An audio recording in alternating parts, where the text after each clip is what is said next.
Assalamualaikum warahmatullahi wabarakatuh. Kami dari kelompok 4 akan mempresentasikan hasil observasi kami tentang penerapan tradisi ngaos yang terus dilestarikan oleh masyarakat Cianjur yang menjadi salah satu simbol pilar budaya di Cianjur. Sebelumnya, perkenalkan kami dari kelompok 4 yang beranggotakan saya, Asri Maulidianti, ada Gina Nurani, Nur Syifa Sarah Jova, Salwa Nur Muhammad Sapitri, dan Yunita Nur Maulida. Adapun materi yang akan dibahas yaitu pertama, tujuan pengamatan, yang kedua, hasil observasi, yang ketiga, kegiatan observasi, yang keempat, kesimpulan. Tujuan kegiatan observasi ini pertama, untuk mengetahui sejarah pilar kebudayaan di Cianjur.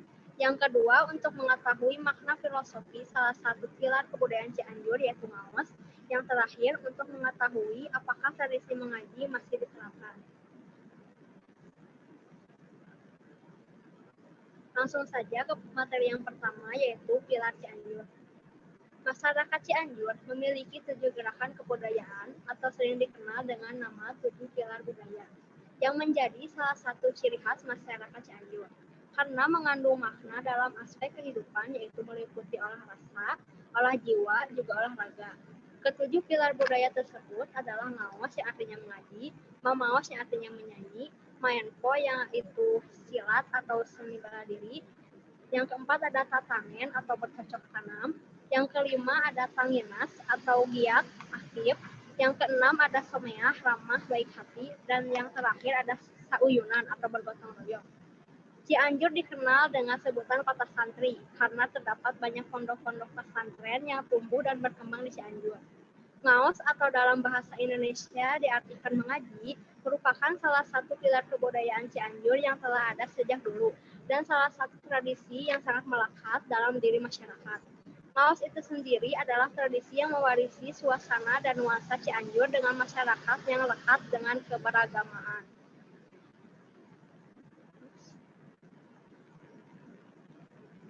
Materi selanjutnya akan disampaikan oleh Yunita. Filosofi makna dari ngaos sendiri mengandung hakikat mengaji. Namun secara harfiah bukan hanya mengaji Al-Quran saja, tapi juga mengaji diri sendiri, mengaji terhadap situasi dan kondisi sekarang. Dan ngaos juga bisa menjadi media refleksi bagi kita semuanya. Kata mengaji berasal dari kata kaji. Kata mengaji artinya mendaras atau membaca Al-Quran. Belajar membaca tulisan Arab, serta belajar atau mempelajari.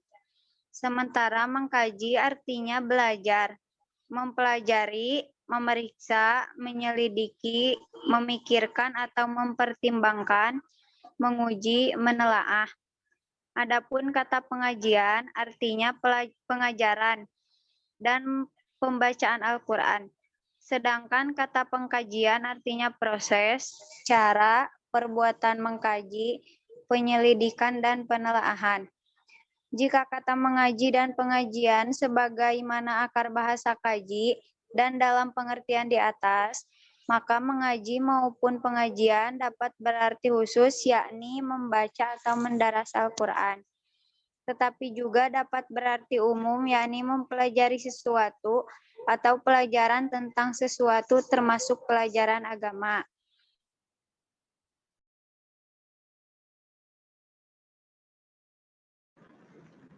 Dan selanjutnya, penerapan tradisi mengaji.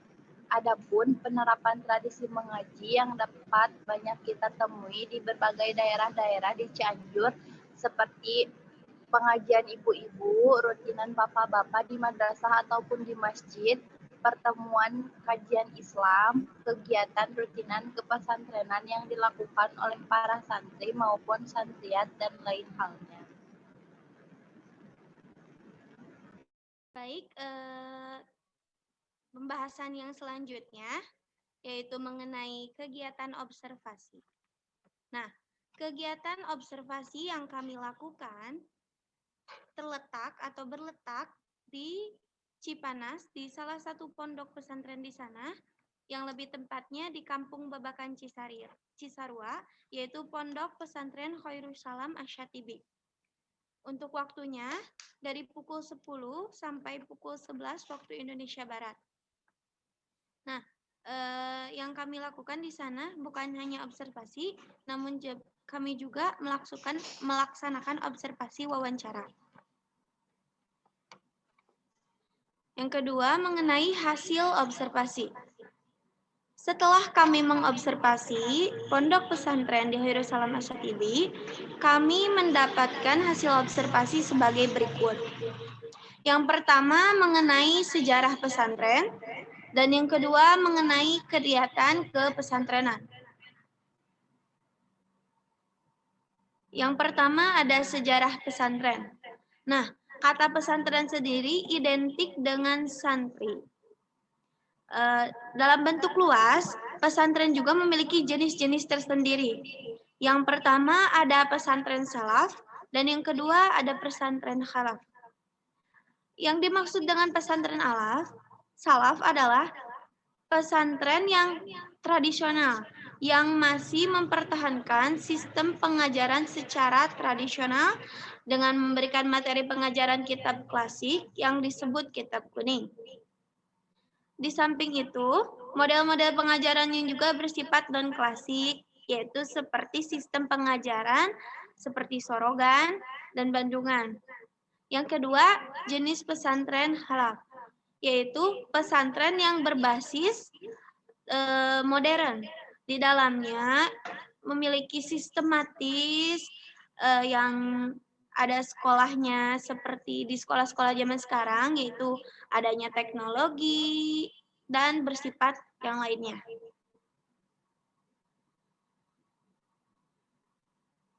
Sekarang mengenai sejarah pesantren Khairul Salam Asyatibi. Dapat dilihat, ini logonya. Dan pimpinan Pondok Pesantren Khairul Salam Asyatibi yang bernama Al-Ustadz Muhammad Zainal Mustafa, dan di sebelah kanannya ada sesepuh atau pendiri dari pondok pesantren itu sendiri, yaitu Bapak Khairuddin. Nah, sejarah pesantren Khairul Salam Asyatibi. Nah, pesantren ini terletak di Kampung Babakan Cisarua, RT 1 RW 13, Desa Sindanglaya, Kecamatan Cipanas, Kabupaten Cianjur. Pesantren ini dulu didirikan pada sebenarnya sesuai dengan narasumber atau sumber yang saya dapatkan, pesantren ini sudah sejak lama ada dari sebelum tahun 2011.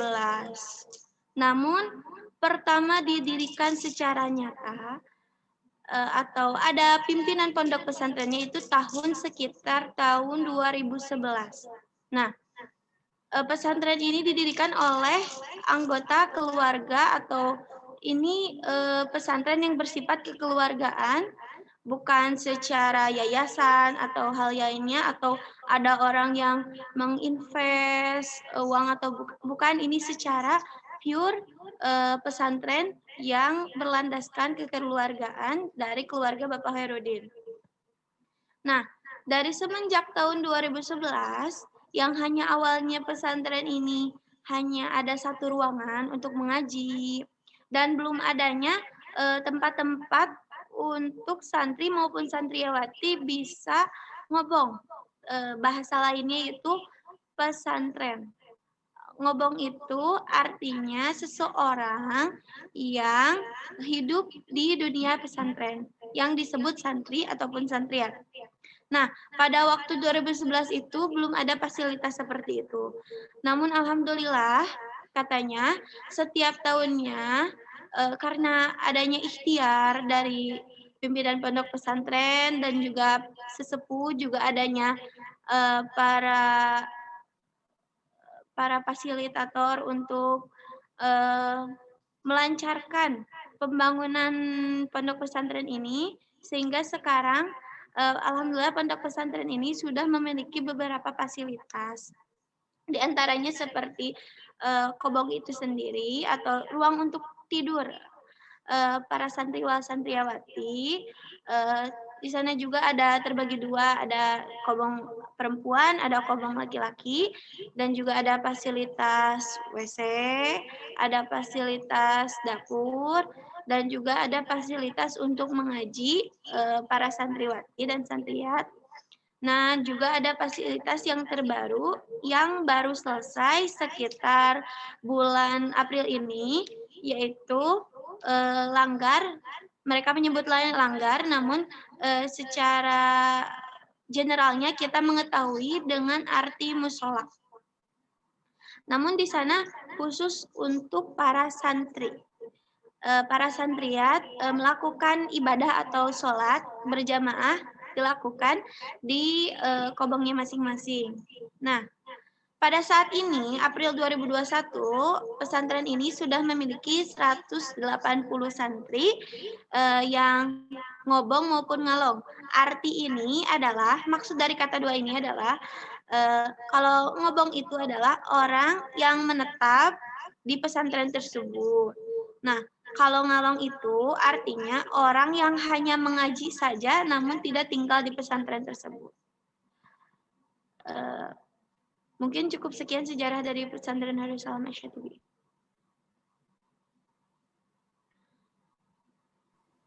Baik, adapun kegiatan kepesantrenan diantaranya yaitu mengaji.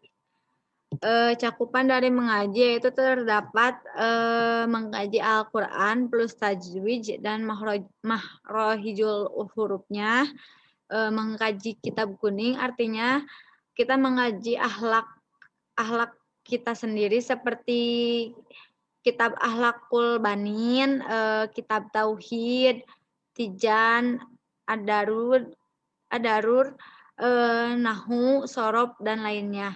Selain itu ada juga tahfidz kitab. Tahfidz kitab yaitu menghafal satu kitabul seperti Jurumiyah, Yaqulu, Jailani, dan lainnya. Selain menghafal tahfidz kitab yaitu ada juga menghafal materi tambahan yang mendukung materi pokok materi yang berkaitan dengan yang kita kaji. Ada juga berjanji yaitu melantunkan sholawat Nabi.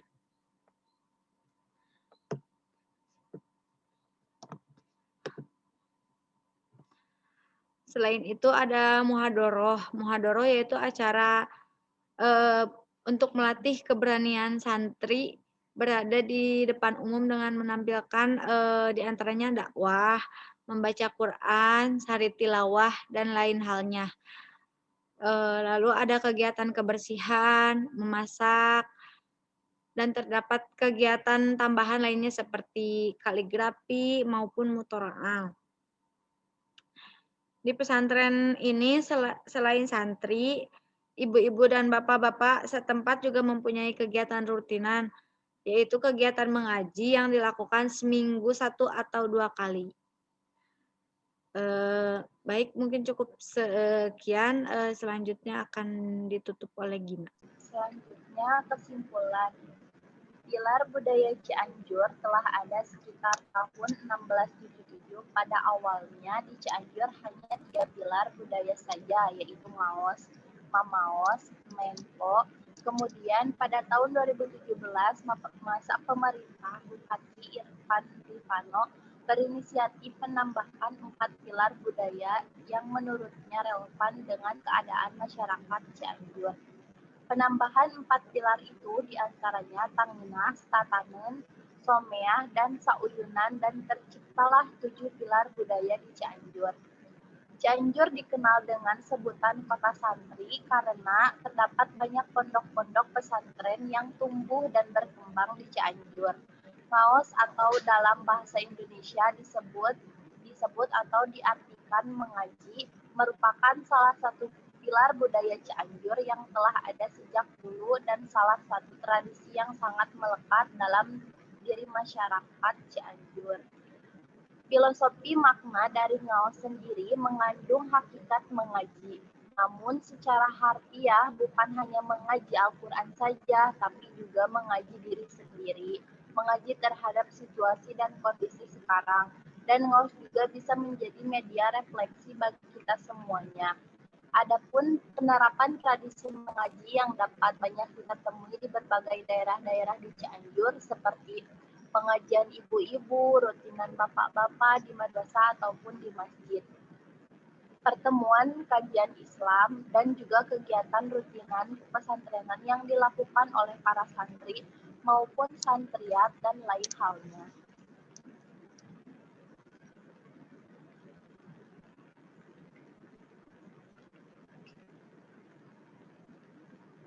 Berikut adalah beberapa dokumentasi para santri di Pondok Pesantren Khairul Salam Asy-Syafii. Ini merupakan suatu kegiatan seperti Maulid Nabi dan acara-acara perlombaan lainnya.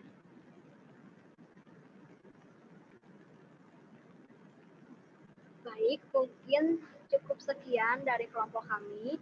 Mohon maaf apabila terdapat banyak kekurangan. Wassalamualaikum warahmatullahi wabarakatuh.